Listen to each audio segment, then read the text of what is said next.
Hello, good evening. How are you doing? Um, let's just make sure the camera lens is clear.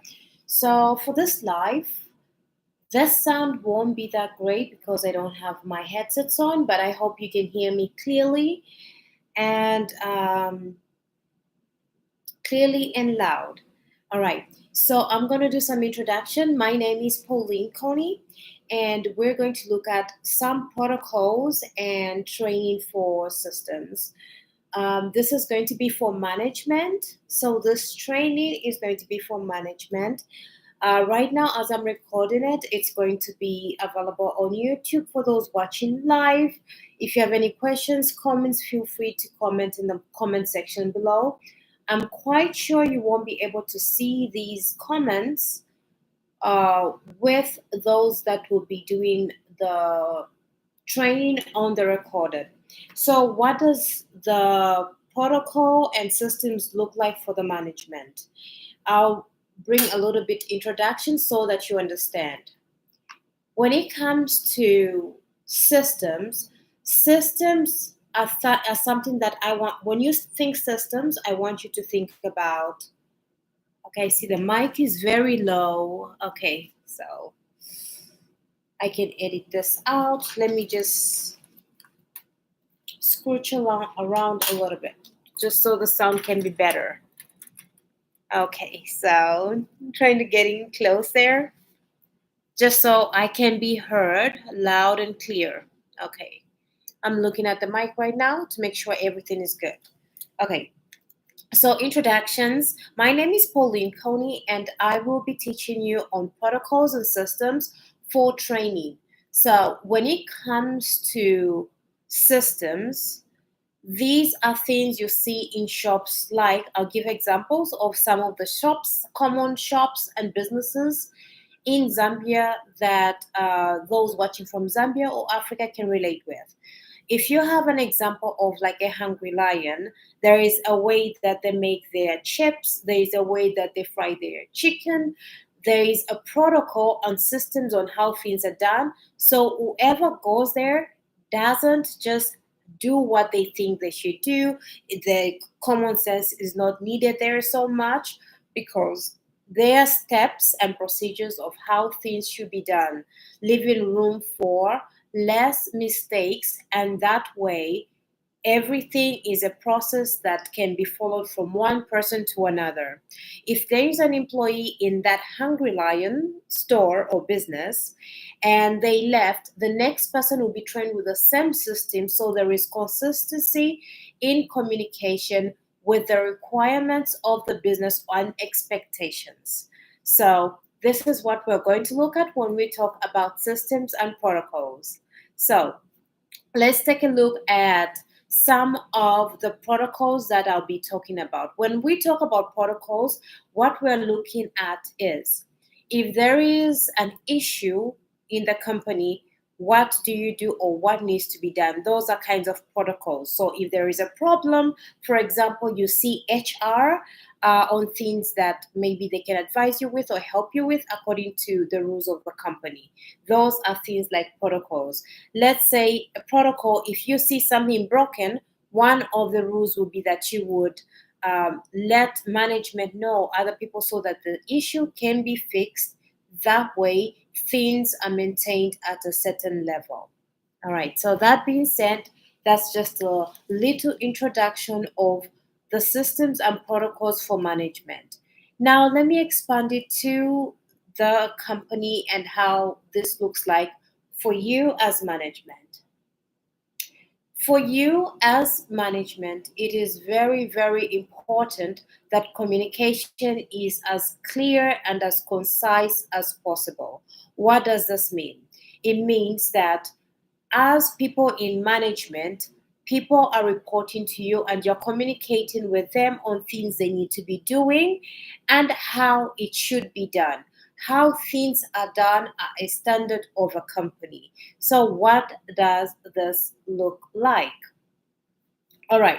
So, when it comes to communication, it's important that as management you hold meetings at least once every week. You hold meetings at least once, I'll use one finger, every week, so that everybody knows their roles, everybody knows the targets to accomplish, everybody knows what they are there to do. And if they've forgotten, you are there to remind them. So, one of the common mistakes that are made by many people in management is when they would ask the people what their roles are.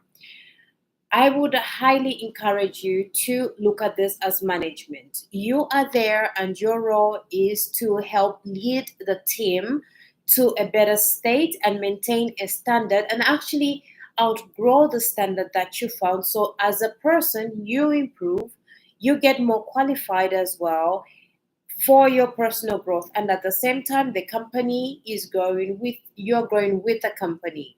Now, what does this look like?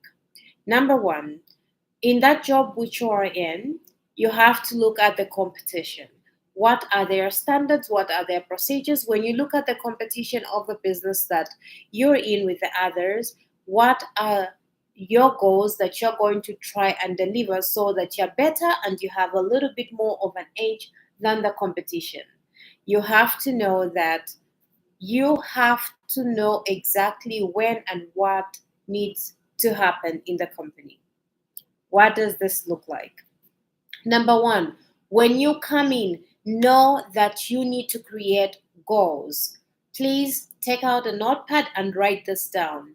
You have to have goals for the week. What are weekly goals? What are monthly goals? What are termly goals? Termly, that could be 3 or 4 months in a year.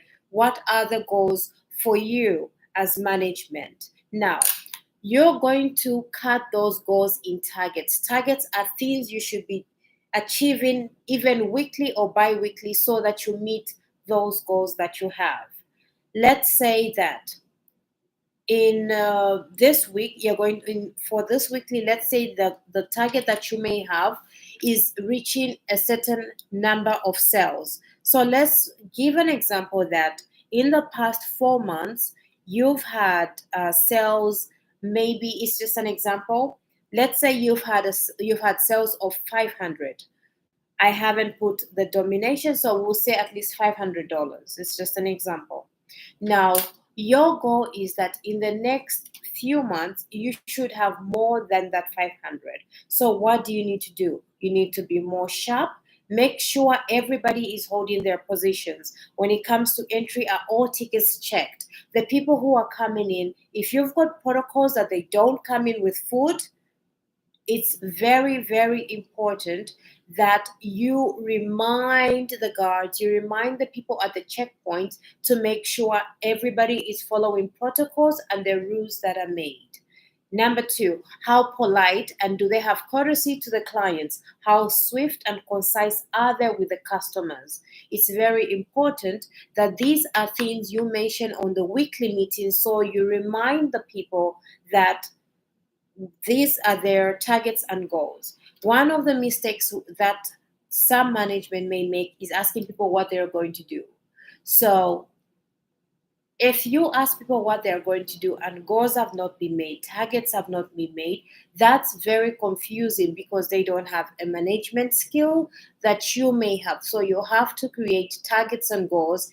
And as you grow with the company, you as a person evolve and everybody on your team grows with you. The company evolves, you evolve, and hopefully the more you do and the better you get, um, that will reflect the career and well it will reflect um, the kind of opportunities you can have in the company as it's growing because of the work that you put in. So protocols, goals, and targets.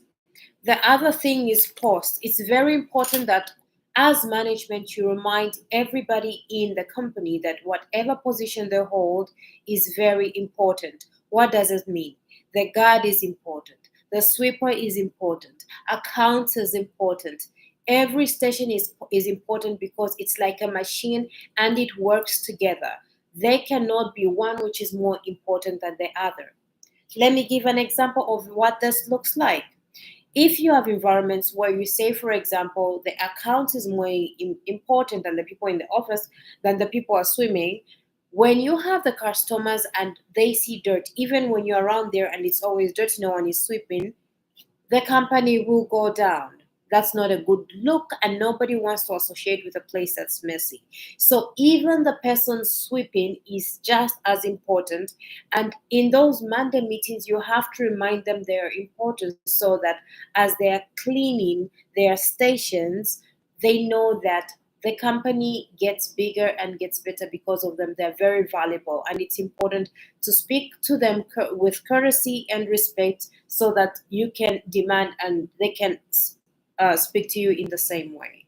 So, very important, set goals for your team. What does this machine look like? Remember, if you look at any business, there are many pieces in that business. You have accounts, you have management, you have HR, you have the trainees, you have different departments, but it all works together and every role is important. So when you have those meetings, remember to emphasize on these points. Number one, what are the goals that you're giving them and assigning to them? Number two, look at everybody's work that they did right. What things were done right? Like, please speak and announce of those like exceeding their posts and really doing well. Acknowledge the deeds that are done, no matter how small, from your team members. It is very important because then you're boosting their self esteem and they feel seen when they do the correct thing and it encourages them to do more. So, have the goals and then make sure you acknowledge everything right that is done the day prayer. What are the wins that you had before? Celebrate those, share with the team, and give them the spotlight, the team members that are actually exceeding in these roles.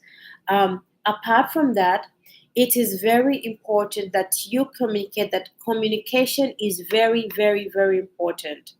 Everyone should acknowledge the role that they have on the same day after you've gone ahead and announced expectations that you may have for the team according to the goals and targets. So when it comes to the rules, make sure you read the rules, share the rules with everybody so that they are reminded about what the rules are. Make sure the communication is clear and everyone should understand the impact they have to the company. All right. So the other thing that you should look at when it comes to the meetings is this is very important. I cannot stress this enough. Make sure that when it comes to speaking on those meetings, emphasize on the energy, energy, energy, energy, energy, energy, good vibes.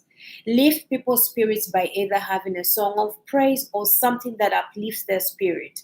When you speak of any great things, have them clap, have them move their bodies. It creates momentum and then it brings the spirits high. You know, people are coming from different homes, they're facing different troubles. One might have a sick child, they might not be feeling so well, they might be a little tired, they might have had a rough night. But it's your role as management to set the pace on the standard you expect. Because the way people are is how your clients and our customers are going to receive them. And if people are received like they're not important or like they're a bother, they are not likely to come back again. Remember, if you have a company, people are there bringing business, so let's appreciate them, the energy, how we receive them, customer service, how people interact, and at the same time, maintaining the rules. The rules, this is the thing we're going to go into, are very, very important. Rules create a standard that the company follows. Without rules, nothing can stand. Imagine, I'll give an example. Imagine going into Hungry Lion, you ask for chicken and they give you boiled chicken. No, there is a standard of fried chicken that you like. So if they served you boiled chicken, that wouldn't fit the protocol, the standard, and expectations. You would complain. You would be very upset because they did not meet your expectations. Just like that, People coming to your business have an expectations of experiences that they're going to have. So you have to maintain the company standard so that customer keeps on coming back. Thank you for watching the first training for management. Questions are more than welcome, and feel free to take a time to write all the notes and questions that you may have for each other. Communication is very important. Go ahead and write the notes down of how the meeting is going to be held. That way, when you're in front of your teammates, you're able to host a successful, great meeting which leads to elevation. Remember, keep the energy high because what you focus on grows. So if you focus on the great things and things you're supposed to do confidently, you're building confidence in others. Thank you for watching the first training. Look out for the second one. Thank you and ciao for now.